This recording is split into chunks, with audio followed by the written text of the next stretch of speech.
What the fuck is up? Welcome back. My name is Noah Hills. You can find me on Twitter at noahmoreparties. You can find me on TikTok at noahmoreparties, and you can find me, not me, well, me, but also my written work and rankings for Devy Leagues, Dynasty Leagues, rookie drafts, all running back stuff at noahmoreparties.com. And today's video is a little dive into the profile of Izzy Abanikanda, running back from Pitt, who, from a lot of people that I respect, some people I don't, but a lot of people that I do respect are pumping up as one of the best running backs in this class. So, worth a look. Let's do it.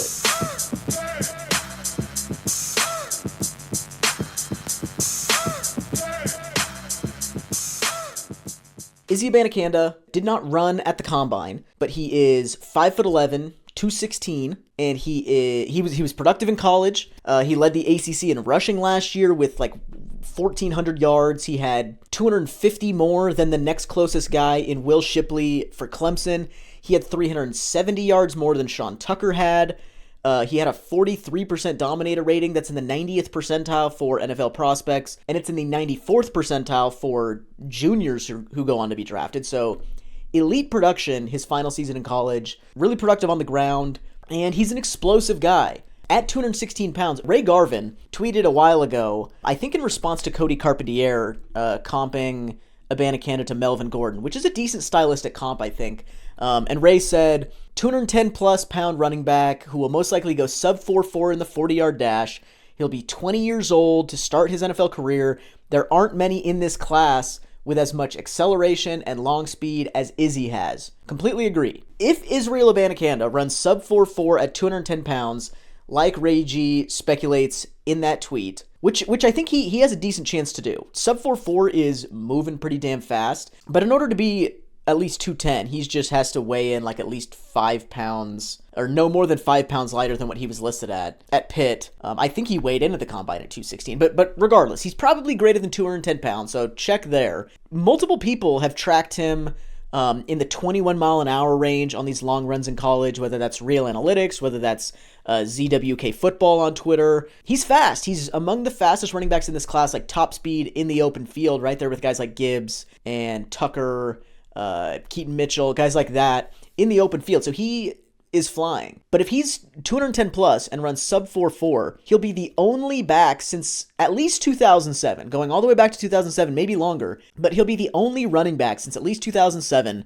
to do that, run sub 4.4 at 210 or more pounds, and debut in the NFL at age 20. Abanikanda doesn't turn 21 until, I think it's October 5th, and the only guy who came close to this, well, not the only guy, but the guy who came the closest is Darren McFadden back in 2008, who ran sub 4.4 at, I think right at 200, I think he was 211 pounds at the combine. McFadden's birthday was like August 28th, so he was barely 21 in his NFL debut, like 12 days after his 21st birthday. Abanikanda won't turn 21 until like a month after his first game in the NFL, so he'd be the only one of those guys. If we expand our criteria to guys who simply ran faster than 4.5, so you can run somewhere in the 4.4s, Abanikanda would still be the only guy to do that at least 210 pounds prior to turning 20, or prior to turning 21. If we expand our criteria to include guys who debuted at 21 years old, so earlier than 22, so sub 4.5, 21-year-old or younger NFL debut,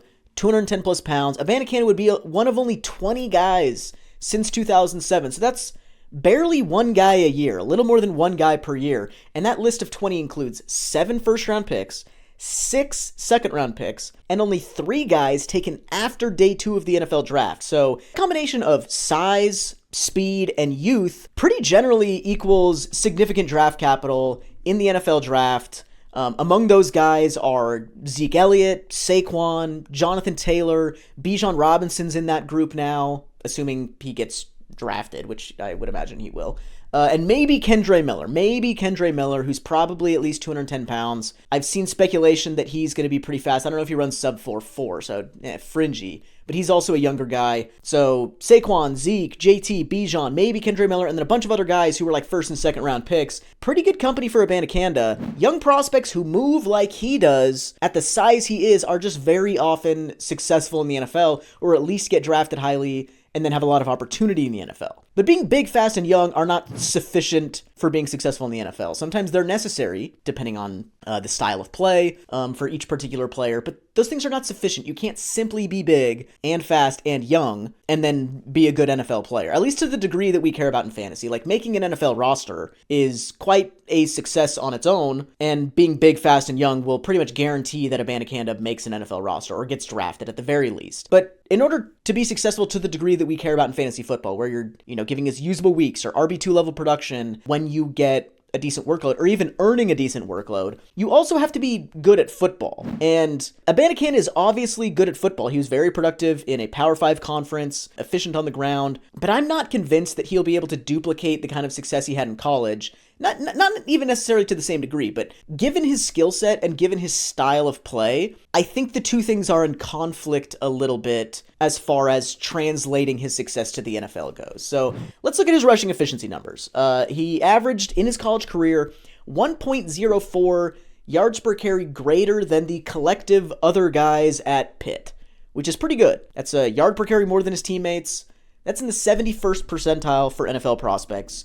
Good. Even if we account for the box counts that he was seeing relative to those guys, they were actually a little bit lighter. He ran into slightly lighter defensive fronts than what his teammates were seeing. But regardless, box-adjusted efficiency rating accounts for that, tells you how much are Abanikanda's carries worth compared to what his teammates' carries are worth, given the box counts that they're carrying the ball in, or against. His box-adjusted efficiency rating of 128.6% is a 73rd percentile number and indicates that his carries were worth 25%, approximately 29% more than, the per carry output of the other guys in the team. That's pretty good. He also ripped off 10-yard runs at a 3.8% greater clip than the other backs at Pitt did. That's in the 77th percentile. Pretty good. But what I kind of want to focus on here is his relative success rate mark of negative 1.0%. Last year was actually negative 2.8%. As a junior during his only season as like the undisputed lead guy at Pitt. That career number is in the 27th percentile. The number from last season is even worse. And basically what it indicates is kind of like box-adjusted efficiency rating. It adjusts things for the kind of box counts you're carrying the ball against, the down and distance situations you're carrying the ball in, and describes how often are you succeeding on your carries, like producing a positive result, whether that's getting a first down or staying ahead of the chains, things like that, relative to how often your teammates are doing that. And Abanikanda's teammates were producing positive outcomes on their carries more often than Abanikanda was on his. That's not good. 27th percentile in that area, but despite that, still ripping off a lot of 10-yard runs, still ripping off a lot of even longer runs. His career mark in breakaway conversion rate, which looks at once he's already, ripped off a 10-yard run, how often is he turning that into a 20-yard run? And first career, he did that 29% of the time. That's a 41st percentile mark, so fairly blah. But in 2022, during his only season as the lead runner at Pitt, he did that 42.1% of the time. That's a 93rd percentile number. So as a lead back, he was incredibly explosive and good in the open field. A little bit of small sample there, like which one is the real him as a lead back, or the things he was doing prior to that. On aggregate, he's not impressive in that area, but I do think he's an explosive guy. He's a big play runner with like good overall efficiency, poor down-to-down consistency is, I think, stylistically what Abanikanda is.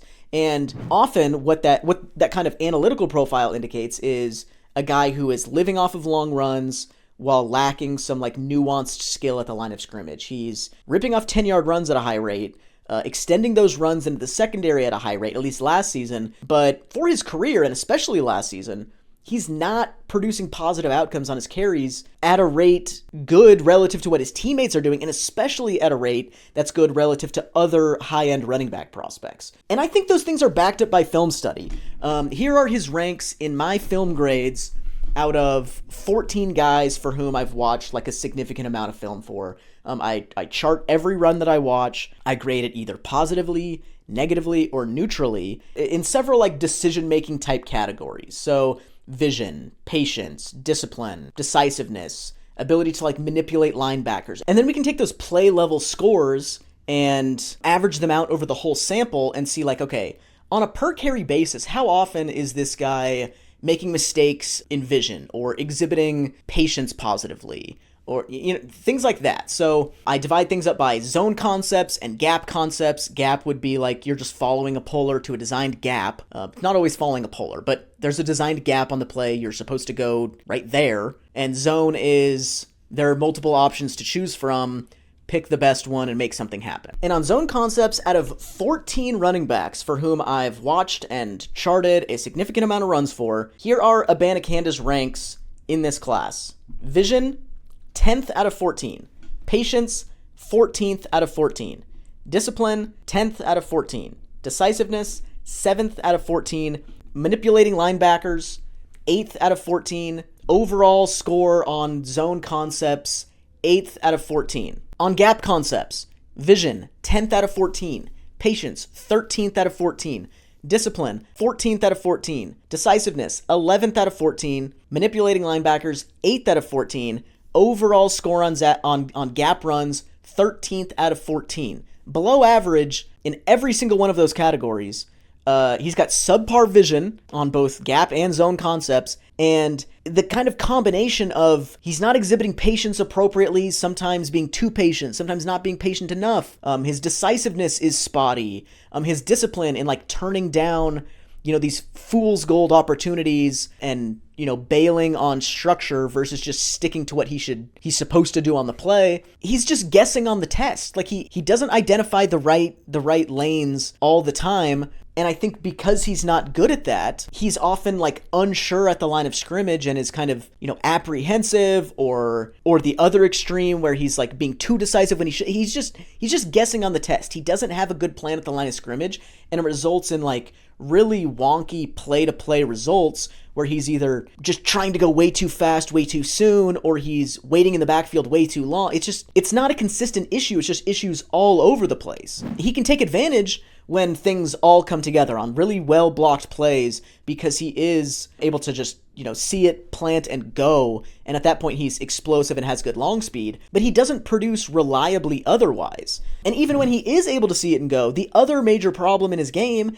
is that he runs with as little power as nearly anybody in this class. I've been charting on like physical interactions with defenders. So every time a defender basically attempts to tackle you and gets more than just like a hand on you. So a legitimate tackle attempt, that's one thing. And then there's an attempt to make a guy miss. So rather than running with power, you're attempting some sort of evasive maneuver, whether that's a dead leg or a jump cut or a spin or, a hurdle, whatever it is, you're attempting to make a guy miss via elusiveness in some way. And the class average in that of like, how often are you attempting evasive maneuvers is 38.6%.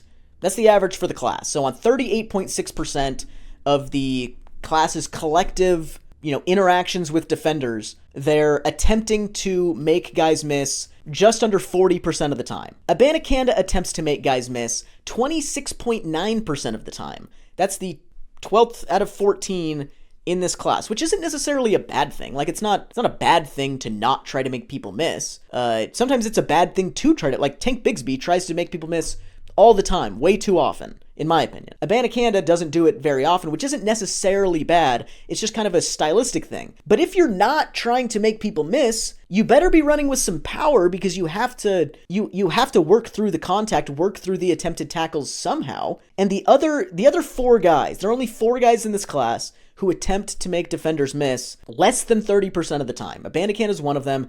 There are four others. They are Tyon Evans, Zach Evans, Dwayne McBride, and Kendre Miller. None of those guys run with a lot of wiggle, but the ranks for those guys in powering through contact in this class are Tyon Evans is second best power. Zach Evans is third. McBride is fourth. Kendre Miller is fifth. So those other four guys who don't run with a lot of wiggle, don't attempt to make people miss very often, are all in the top 5 in this class in powering through contact. Abanikanda also doesn't attempt to make people miss, but instead of being near the top of this class in power to make up for it, he ranks 12th out of 14 guys in this class in his ability to power through contact. That's behind both Devon Achane and Jahmyr Gibbs, who are, 15 and nearly 30 pounds lighter than he is? That's not great. His ranks against defensive linemen alone, powering through contact against defensive linemen. Abanikanda is 13th out of 14 guys that I've watched. He's just average against linebackers.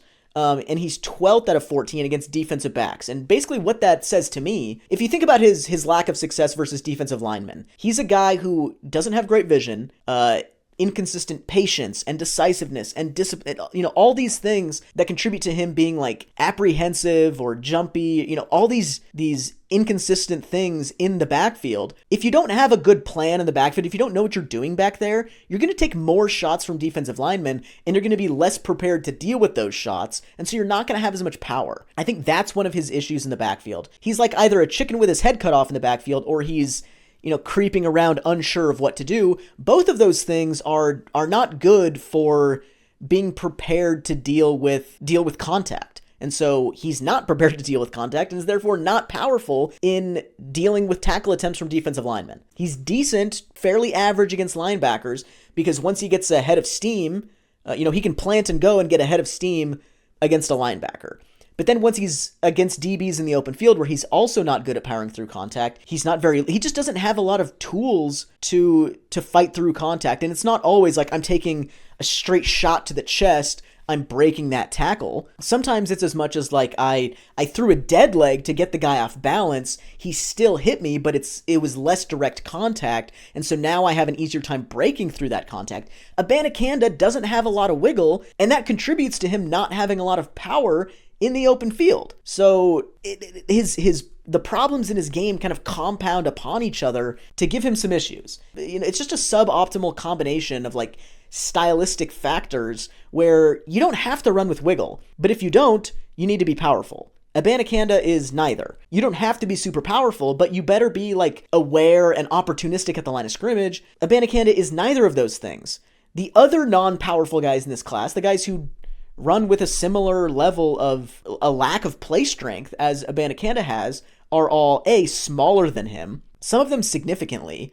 Chase Brown's the biggest one in that group. He weighed in at 209 at the combine. That's 7 pounds lighter than Abanikanda probably is. And all of those guys are better at the line of scrimmage. This is A-Chain, this is Gibbs, this is Tucker, and this is Brown. Between 188 and 209 pounds, A-Chain, I think, is, from like a cerebral standpoint, a decision-making standpoint, he's the best pure runner in this class, in my opinion. He's just so smart, so intelligent at the line of scrimmage. Gibbs is a very clean decision-maker. His lack of power hurts him as a runner, but he doesn't make a lot of mistakes behind the line of scrimmage from a process standpoint. Tucker, 207 pounds, he balances patience and decisiveness very well. In a way that Abanikanda just does not. And Chase Brown is a very controlled, opportunistic runner, at least on zone concepts. Abanikanda is none of those things on gap or zone concepts. So he's not powerful, he doesn't run with a lot of wiggle, and he doesn't have great awareness behind the line of scrimmage. And all of those things combine to make him a pretty boom-bust player. Essentially, he's fast and he's explosive, and that's about it. Yeah, he's big, but you can't even say he runs big, because he doesn't run with power that's proportional to his size. He runs with power that's much more proportional to a 200-pound back, so what does it matter that he's 216 pounds? And he's more dependent on external circumstances creating his opportunities than most other running backs are, given his lack of a plan behind the line of scrimmage. And that is just not enough for top 5 status, or even fringe top 5 status, in my opinion, in what is a pretty deep class. And there are cheaper options than Abanikanda who give you some of the same traits without all of the deficiencies. Deneric Prince is one of them. He's a guy who I didn't know a lot about before the combine, but he also is 5'11", 216. He runs 4.41. So while we're pretty sure Abanikanda's fast, we are certain that Deneric Prince is fast. Deneric Prince, his career mark and relative success rate is 2.2%. He wasn't playing with teammates who were probably quite as talented as the ones that Abanikanda was playing with at Pitt, but he at least was producing positive outcomes more often than they were, where Abanikanda was not relative to his teammates at Pitt. And he was also ripping off 10-yard runs at a high rate, 3.1% more often than his teammates, and he was, for his career, very successful in the open field, 39.6% breakaway conversion rate. That's better than Abanikanda's career rate. So I'm not saying Deneric Prince is better than Abanikanda, lower level of competition caveats apply, but he's at least a similar stylistic player who doesn't have a lot of the sort of potentially fatal flaws that I see in Abanikanda's game. So there you go. That was a video of me talking shit about Abanikanda. I don't think he's anywhere close to the RB2 spot that I've seen a few people put him in. I don't think he's even a particularly interesting player in that like big tier beyond the top 5. I have him at the lower half of that tier. I just don't think he's that good. He's big. He doesn't run big. He's fast and explosive. It's kind of about it. So yeah, thanks for watching. Have a great weekend, and I will see you on Wednesday. Peace.